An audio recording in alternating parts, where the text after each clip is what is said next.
sa alagaan, paano ko sa wala. Kasi ako, simula nung naging kami, malaga naman talaga ako sa kanya eh. Paglaba ko siya, may pagligo, kinukuskus ko siya.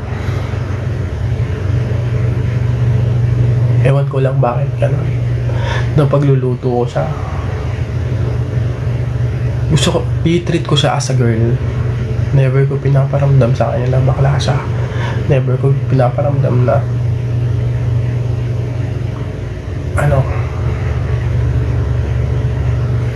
sobra lang ako nasasaktan. Kasi akala ko, eto na eh. Sabi ko sa sarili ko, every time na nagkakaroon kami ng problema, challenge lang kami na ito. Challenge lang kami na ito. Sabi ko sa sarili ko, challenge lang kami na ito. Kaya every time na nagkakaroon kami ng problema,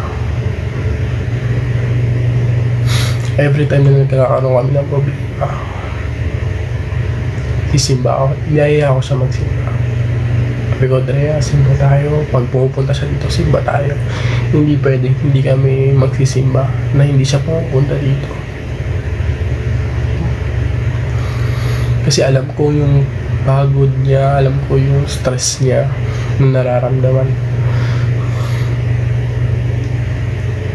Alam ko wala akong naitutulong sa kanya financial. Pero kaya isa rin sa reason kung bakit lumayo din ako, kung bakit napadito ako, kasi ayoko din na maging pabigat pa sa kanya.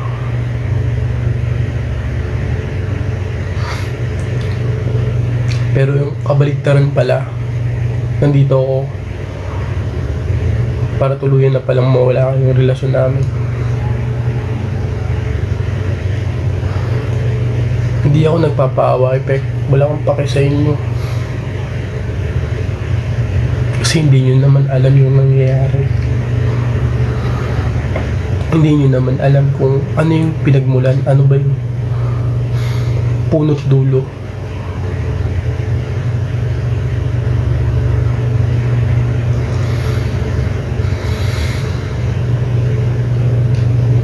Hanggang ngayon guys, nagre-relapse ako. Hindi ko alam kung paano ako makakabangon, paano ako magsisimula.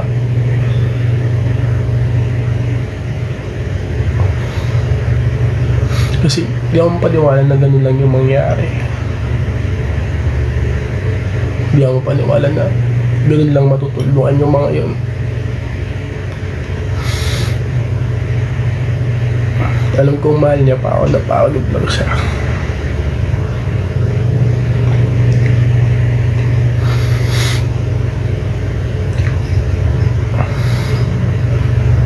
Siguro maiintindihan niya ako pag naramdaman niyo yung bagay na to.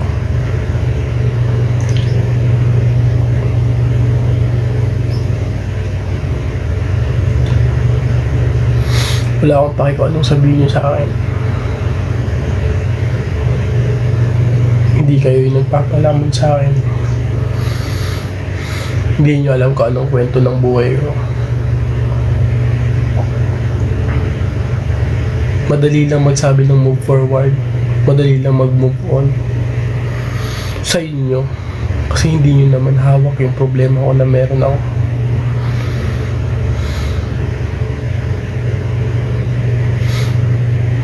Ganun lang yun sa inyo kadali. Na parang sa lahat ng pinagsamahan ng taong nun, ganun lang kadali.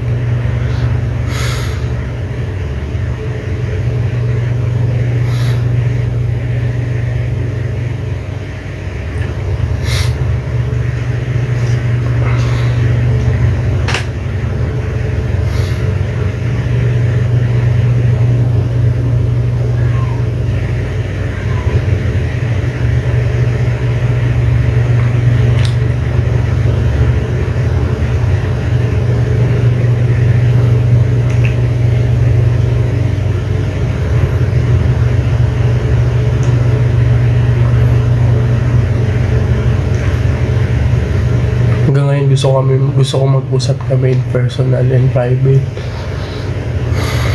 Gusto ko maintindihan kung ano yung nangyari.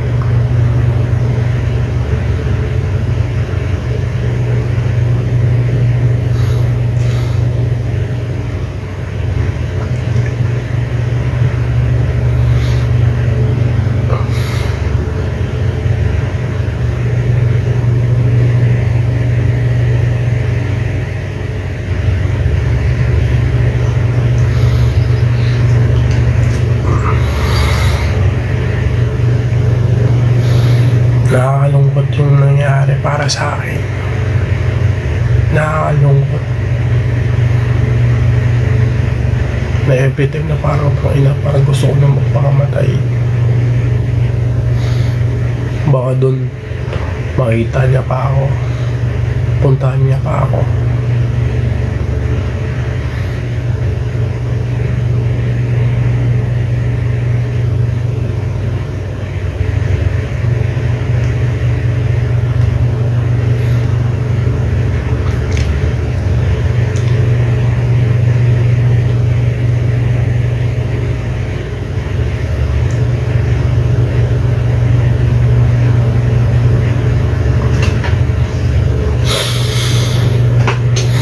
Tawa na boy, 21 pa lang. Uguho na mundo mo.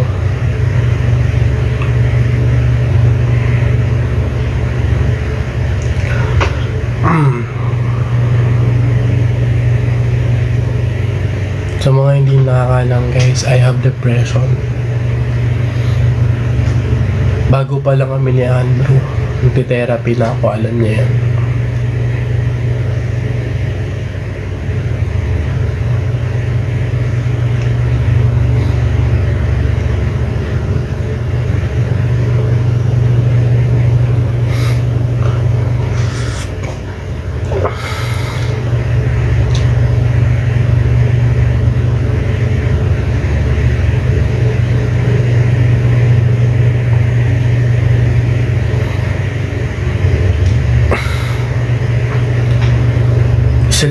Isa na lang yung gusto kong mangyari. Balik na lang yung mga gamit ko. Kapag-usap kami, tapusin yung dapat tapusin.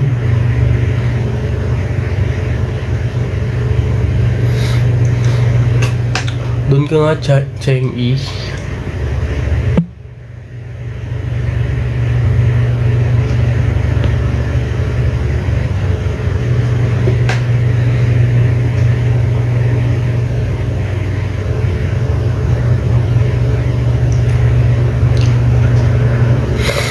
Yun din yung iniisip ko eh.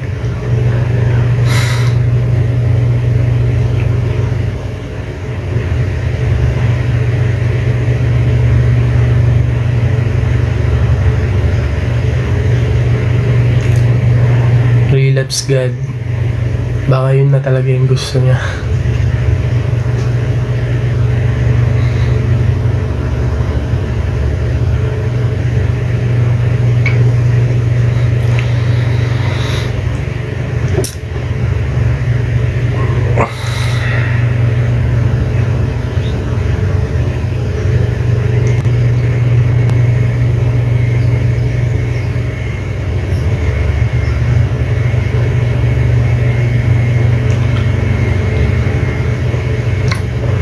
Bash nyo na ako ng bash.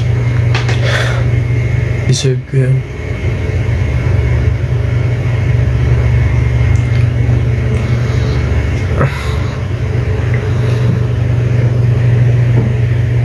Hanap ka na lang i-video, send mo sa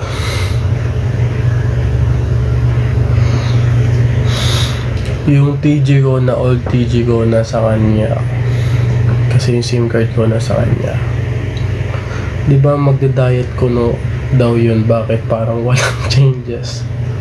Di ko alam. Makakita ng pagkain yung kakainin nun. Parang maging happy ka, isipin mo na lang nababalik si Andrew sa BNP at madami. Oo nga, siguro.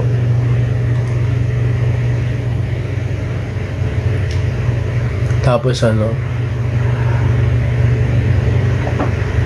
kasama na sila lahat, boto sila, tapos may content na sila nun, tapos masaya na siya ulit.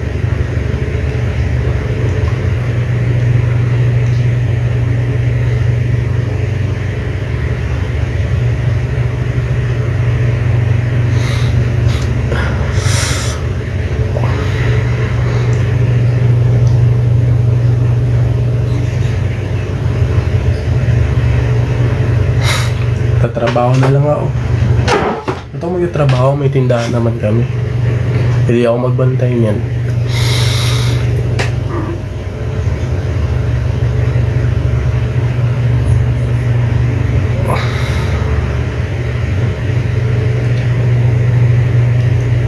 Ang lupit pa dun.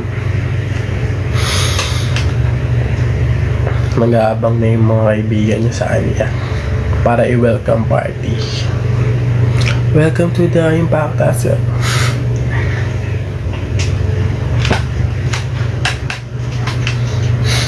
Yung parang wala nang nangyari.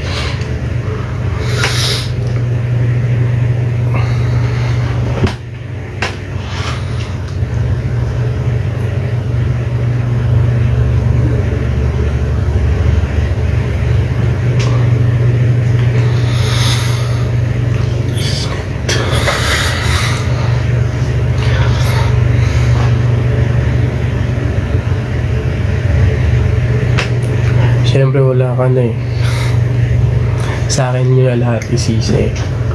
Tuloy mo na yung sa ipa. Sa ugali mo ngayon, ipakita na deserve na iwan ka. Siguro nga.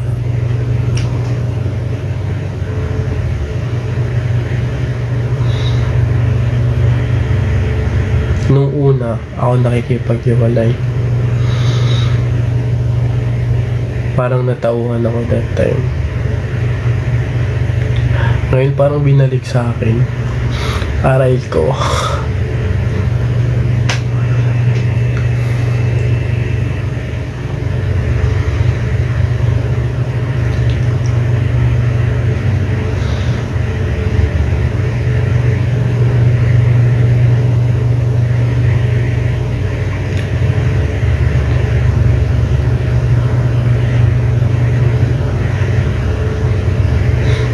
Balik na ako alter guys, mag-avail na kayo.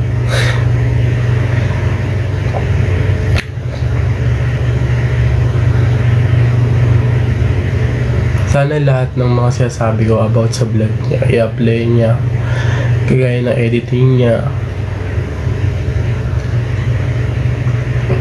Lyrics ba yan o paninira? Aray ko. Paano na yung business niya?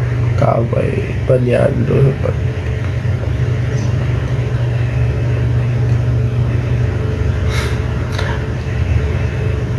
legit po wala na kami. Bida-bida kasi ako eh, putang ina eh.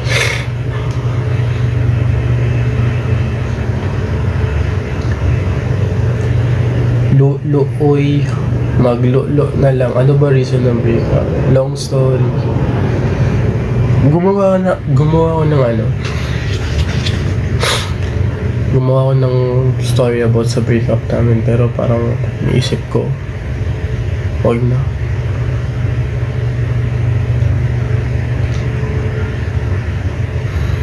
Kanina kasi nagdasal ako. Kanina nag-pray ako.